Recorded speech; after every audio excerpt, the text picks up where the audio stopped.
car's engine started a misfire. Would you drive it that way for 6 years, or would you have an expert fix the problem? The average man waits 6 years to see a doctor about ED, impotence, or low testosterone. At Prime Male Medical, they've helped thousands of men in the Bay Area, and they can help you too. But don't take my word for it. Here's Dr. Robert Rowley from Prime Male Medical. We have virtually every medication known to man to help men. We specialize in treatments for ED and low T, and we have a 99% success rate. We offer a variety of treatments, including high-dose sublingual lozenges, ultrasound-based shockwave therapy, and injectable therapy. Most incidence problems can be treated in just one visit. Get your first visit, PSA and testosterone test, Doppler ultrasound, and a full year of follow-up visits for just $99. Learn more at PrimeMaleMedical.com or call 415-761-4037. That's 415-761-4037. Coming up on KCBS, cracking the mystery of long COVID and what we now know about it. This is coming up on today's edition of Ask an Expert. Also, southbound 680 is closed at Arthur Road in Martinez. Our next traffic update is minutes away with details on this.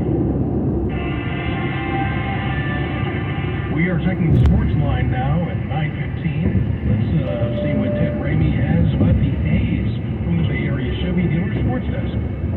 Yeah, the A's called up their top prospect, Shea Langeliers, yesterday with the team being in Texas, playing in front of the Rangers. That meant that Langeliers got to make his debut essentially in front of his hometown, in front of friends and family. So this is the moment, his first at bat. He is waiting on his first pitch. So here is Shea Langeliers' first pitch. Swing toward the left-hand corner, and it is a fair ball. I think he thought Andy Thompson was Caesar. I'm not sure. He slowed down, rounding first, and then realized he had to hustle up. He ends up with a double on the first big league pitch he sees. Glenn Kuiper on the call for NBC Sports California as Langeliers rips a double in his first ever at bat. The A's finally win 5-1 over the Rangers, snapping their 9-game slide, and they are undefeated with Langeliers, so that's a good sign of things to come. We'll see if they can make it 2 in a row when the A's visit Texas again today at 5:05. For the second time in the last 3 games, the Giants got a walk-off home run for a win as Brandon Crawford homers in the bottom of the ninth to give the Giants a 2-1 win over Arizona.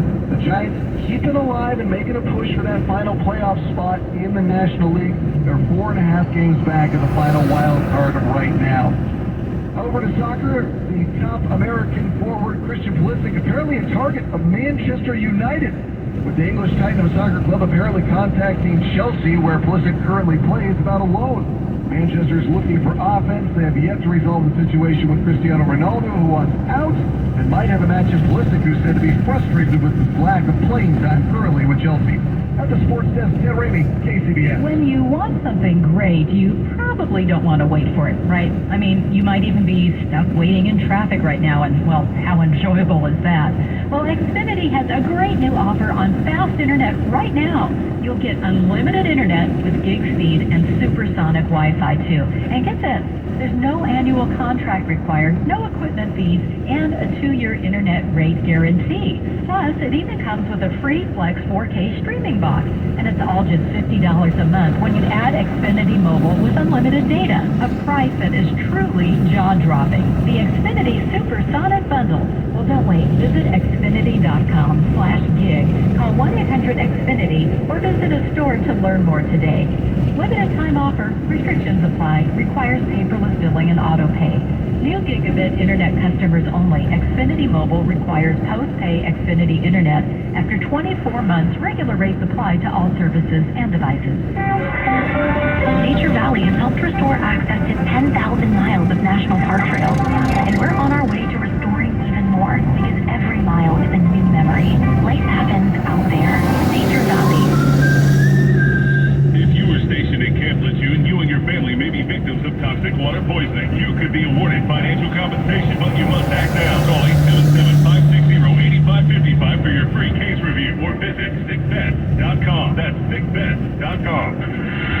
KCBS Traffic and Weather sponsored by True Law, sickvets.com. 6-day forecast coming up, but first, we're heading to your local Honda dealer's traffic center to get an update on the situation in Martinez with Kim. Yeah, if you want to see what we're talking about, look at the Twitter feed. We're at KCBS AM/FM traffic. You can see why this is taking so long to open any lanes of traffic. South 680 at Arthur Road in Martinez. Since about 7:45 this morning, we've been talking about the entire roadway being blocked with a jackknife rig. Fuel leak involved, multiple other cars in this crash, injuries. It's all of it. So without any lanes open, traffic is backed up across the Benicia Bridge and well into Benicia. That's on both 780 and 680. We see traffic just at a stop here with the Chilton Auto Body collision cam. Also, the northbound side's affected too because its rig smashed into the center divide. So the center divide has to be repaired. The left lane is closed on North 680 approaching the scene of that crash. Meantime, traffic's becoming very congested out of Vallejo. Everyone is being forced onto Interstate 80. Obviously, this is backing up 780, getting to 80, and westbound Interstate 80, we see the beginning of the slowdown from Highway 37 crossing the Carquinas. Once you get through Crockett, the pace does pick up. You'll slow down again out of Richmond, but then it's just the usual commute traffic making your way down through Berkeley, eventually to the Bay Bridge if that's your final destination. We are backed up to the foot of the MacArthur interchange right now. Your next update's at 9:28 on the traffic leader, KCBS. Mancini Sleep World 6-day weather forecast. Save up to $1,000 on select adjustable mattress sets at Mancini Sleep World. Here's Jessica Birch. Hey, good morning. It is Wednesday. We are halfway through that work week, and daytime highs are slowly starting to cool down as we head into the weekend forecast. Let's talk about the numbers, though. Daytime highs today along the coast and the bay, mostly sitting in the 60s and 70s. 89 up in Napa this afternoon, 97 over in Fairfield, 95 in Concord. We are no longer seeing triple digits in the forecast like we saw yesterday off of those East Inland Hills, but what we are seeing, well, it's a very active Doppler this morning. We're seeing a little bit of instability in the atmosphere, which means pop-up storms. We might see one or two as we extend into this afternoon, and that's just the trend for us as this mid-level high pushes its way through. So, long story short, if you do see a pop-up storm, just be very careful. There could be dry lightning associated with it. We're keeping a very close eye on the Doppler here in the Weather Center, and for now, I'm meteorologist Jessica Birch with your KCBS KPX5 for Split Forecast. Traffic and weather together on the 8s of All News 106.9 and AM 740 KCBS. Duran Duran in concert. The September 4th Chase Center. Duran Duran with special guests Nile Rodgers and Chic. Tickets on sale now at Ticketmaster.com. The new album Future Past out now. Don't miss Duran Duran live. Who's feeling especially happy about their rides right now? Ask anyone who owns a Honda. In times like this, you need good gas mileage. This car, it has it. Gas mileage is amazing. The gas mileage is what's so great. America's most fuel-efficient full-line automaker is Honda. New Hondas are arriving daily. See your NorCal Honda dealer today. Fuel efficiency based on 2021 EPA estimate of model year 2020 large full-line automaker fleet life fuel economy. Ask anyone who owns a Honda or visit NorCalHondaDealers.com. Brought to you by San Francisco Opera, celebrating 100 years of opera in the Bay Area. KCBS News Time, 9:22. It's time now for Ask an Expert. Every weekday about this time, we give you direct access to top experts in various fields related to the pandemic. And today we are asking your questions about long COVID. Hey, we're joined live on the KCBS Ring Central News Line by Dr. Ziad Al-Ali, Chief of Research and Development.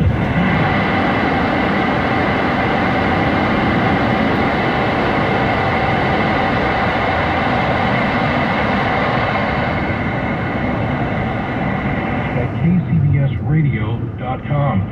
Dr. Al-Ali, thank you so much for joining us.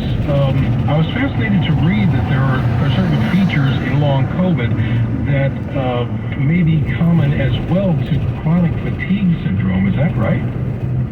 Well, thank you for having me. That's absolutely right. So we're learning more and more and more about long COVID, and people have been told that there are no biological differences between people who have long COVID and normal controls.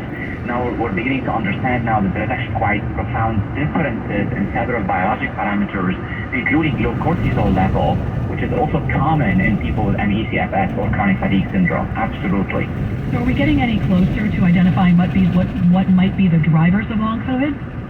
So we're definitely in a much better place now than we were like a year or 2 years ago. The findings that we are reporting that we're talking about suggest the idea that the body mounts an immune response that maybe sort of persists for a while after the initial infection.